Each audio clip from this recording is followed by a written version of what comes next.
कितनी बार मुझसे पूछा जाता है कि कोई तो गुस्सा करता है, कोई खामोश हो जाता है, क्या ये सब सही है क्या?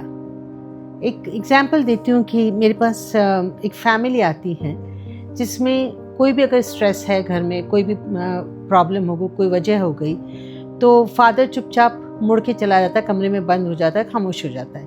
बेटी बहुत चिल्लाती है, बहुत गुस्सा करती है और चीज़ें तोड़ती है, और माँ होती है कि जो उसको कंट्रोल करने के लिए उससे भी ज़्यादा चिल्लाती है। या फिर कितनी बार ऐसा होता है कि बेटी इतनी शॉक स्टेट में आ जाती है कि जब माँ गुस्सा करती है तो चुपचाप देखती रहती है। ये सारे रिस्पॉन्सेस स्ट्रेस में सही हैं, राइट?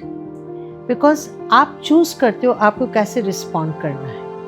तो William James, he was the one who introduced this concept, fight, flight, freeze, और अब एक और नई बात आ गई है, fawn. All these 4 responses, they are the reactions or they are the responses to any stressful situations.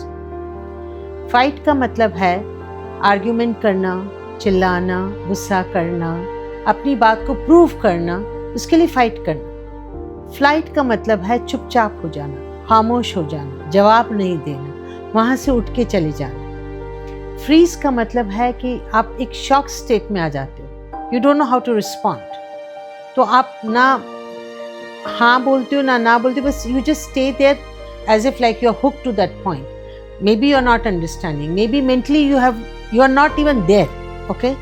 और अब एक नई बात और एक नया रिस्पॉन्स निकला है जिसको कहते हैं fawn.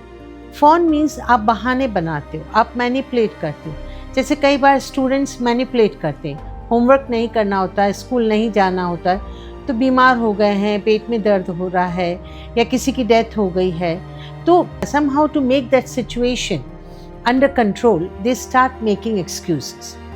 But all these 4 responses are the correct responses.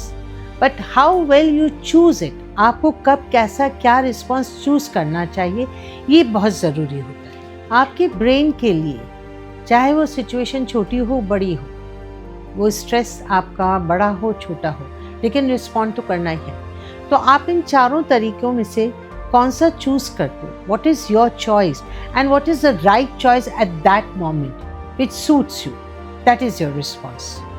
सो अगर आपको कभी ऐसा लगता है कि आप इन 4 रिस्पॉन्सेस के बीच में कंफ्यूज होते हो, या आपको ये समझ में नहीं आता कि कैसे रिस्पॉन्ड किया जाए, या अगर किसी ने कोई आपका मिलने जुलने वाला या फ्रेंड या कोई फैमिली मेम्बर, उसको ऐसा लगता है कि मैं हमेशा तो सही रिस्पॉन्ड करता हूँ लेकिन इफ़ेक्टिव क्यों नहीं रहता हूँ, तो अगर आप इस चीज़ से रिलेट करते हैं और इसके बारे में और समझना चाहते हैं तो प्लीज़ अप्रोच माइंडवर्क्स पे।